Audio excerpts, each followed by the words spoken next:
Catherine Zahn.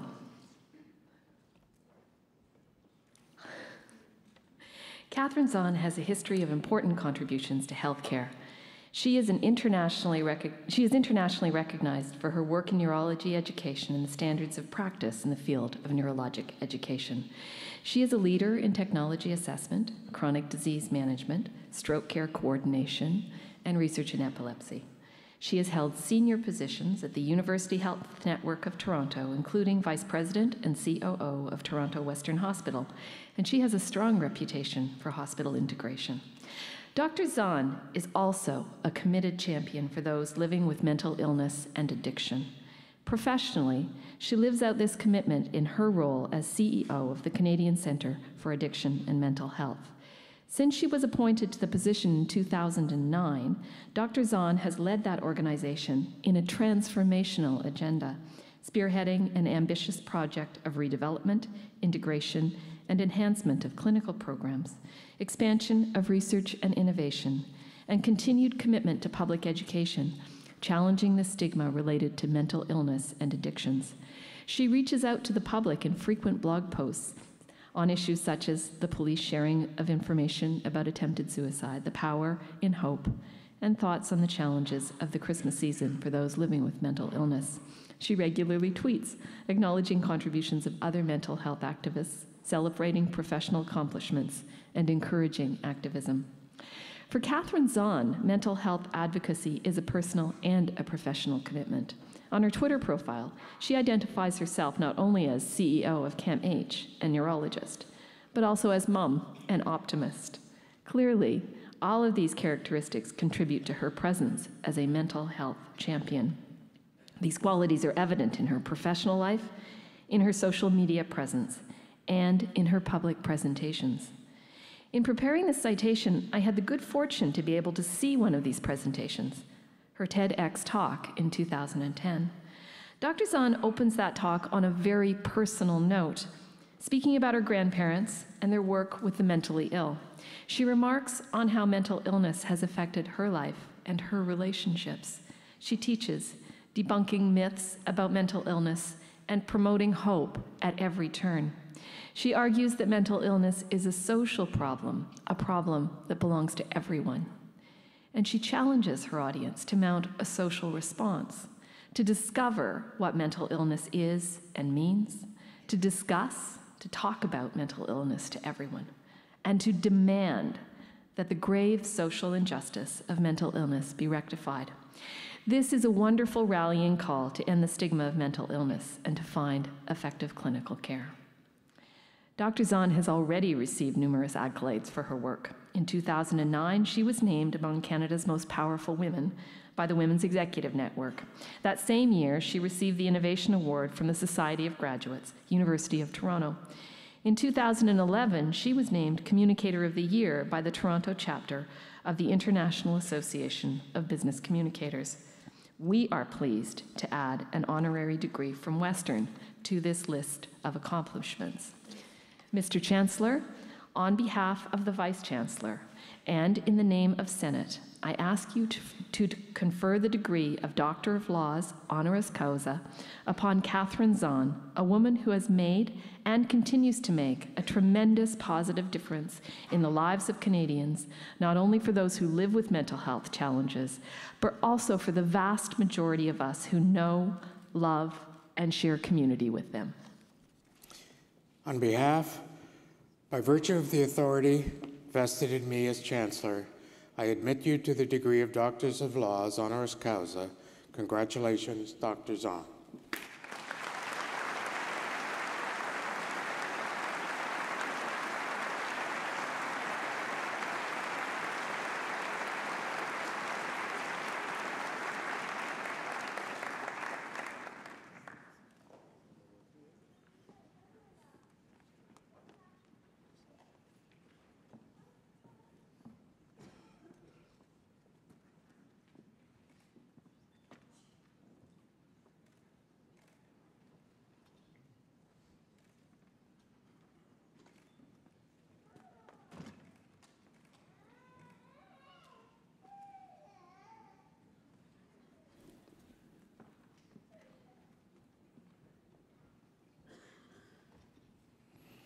On behalf of all assembled here today, I should now like to invite our newest alumni, Dr. Catherine Zahn, to address Convocation.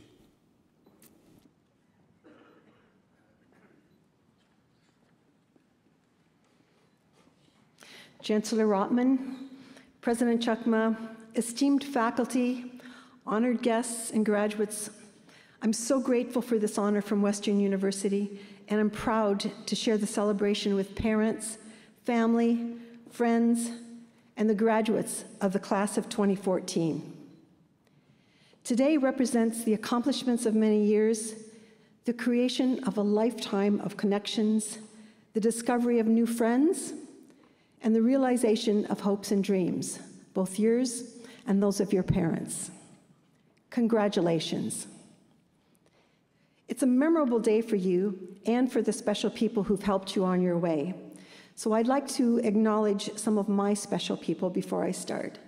Friends and colleagues who've traveled to be with me today, my family, my husband Jeff, and my sons Michael and William.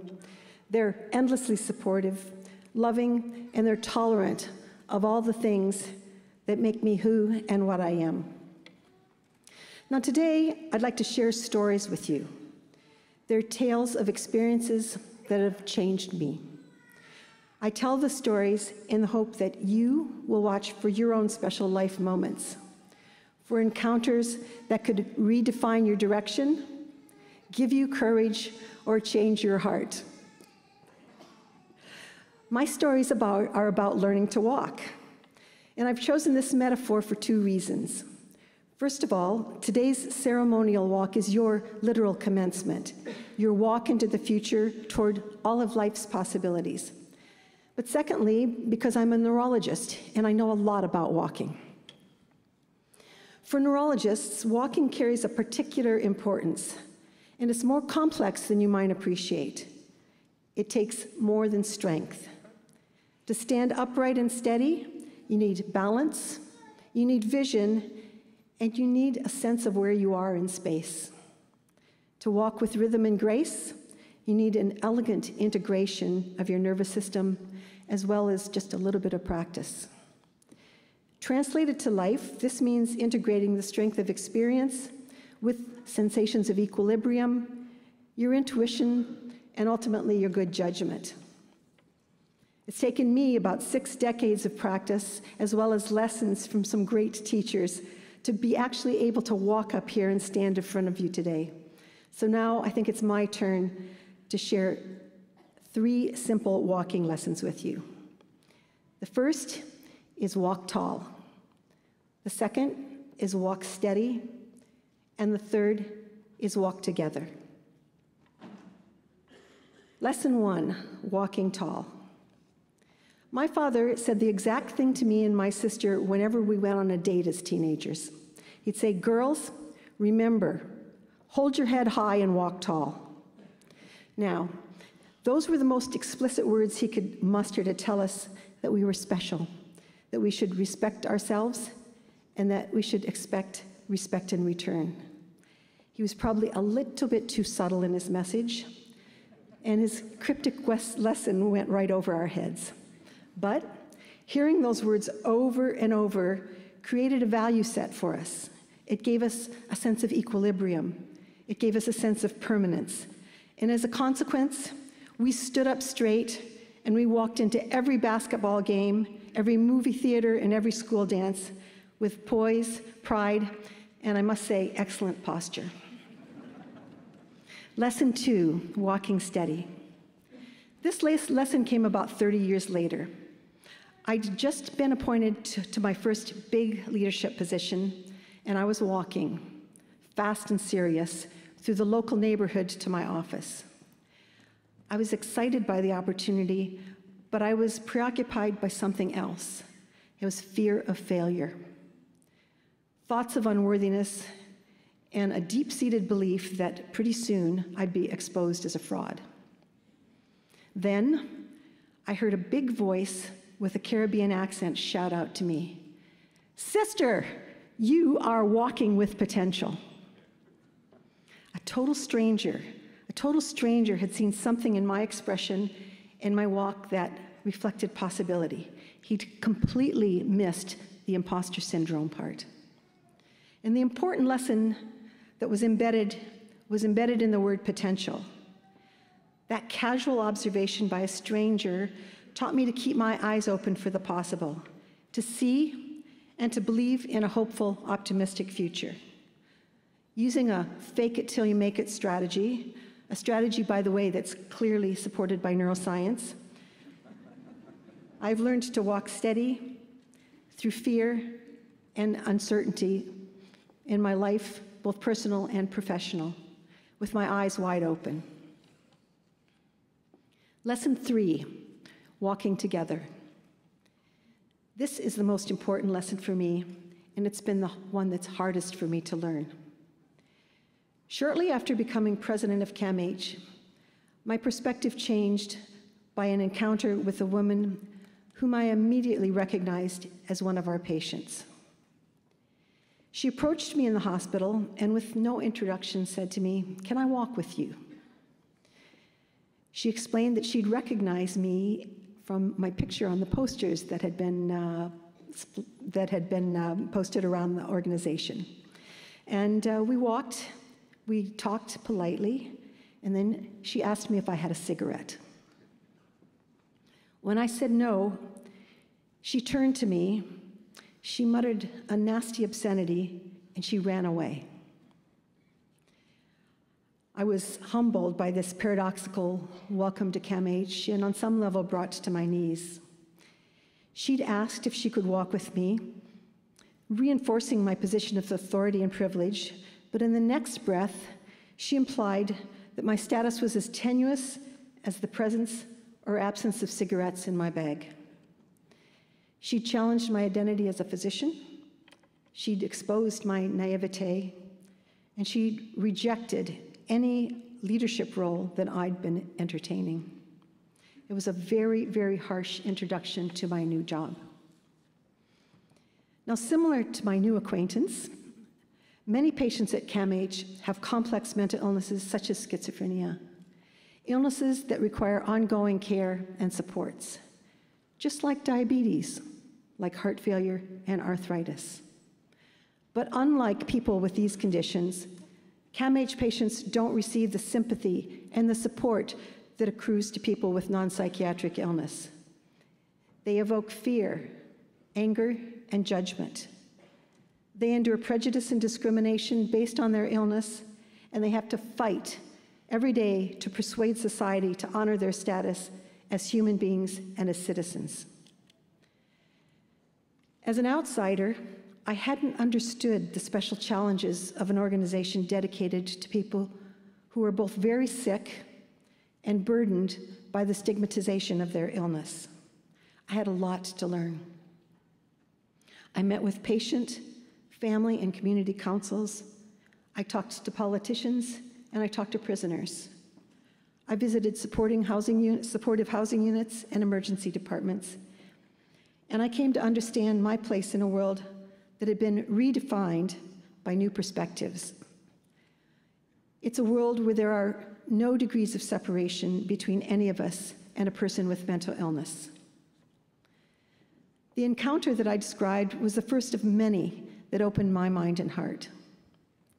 The people served by CAMH have schooled me in courage and compassion and complexity.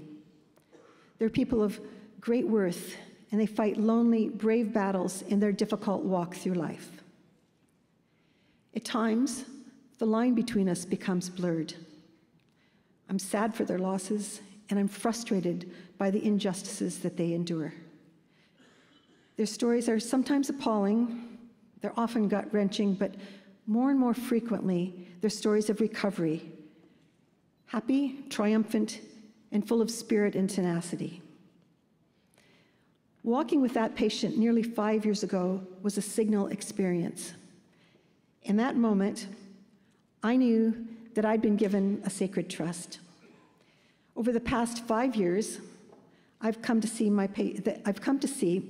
that my patient certainly hadn't needed to ask permission to walk with me. Today, I know my place. Neither that first patient nor anyone else served at CAMH walks with me. Every day and always, I walk with them. So as I send you off today, I want you to know that I'm excited for all of you and for all of the possibility that you represent as you start the next chapter of your lives. I hope you savor this day as you walk together in this achievement. And my farewell wish to you is that in your life, you too will have the good fortune to be sheltered and given the gift of balance by a kind person like my dad, encouraged to see farther and more clearly by a random observer with a sense of humor, and humbled by those chance encounters with humanity that let you see the world and your place in it through different eyes. I wish you a good and a big life, and I hope you always remember to walk tall, to walk steady, and to walk with someone worthy of your love and your passion. Thank you.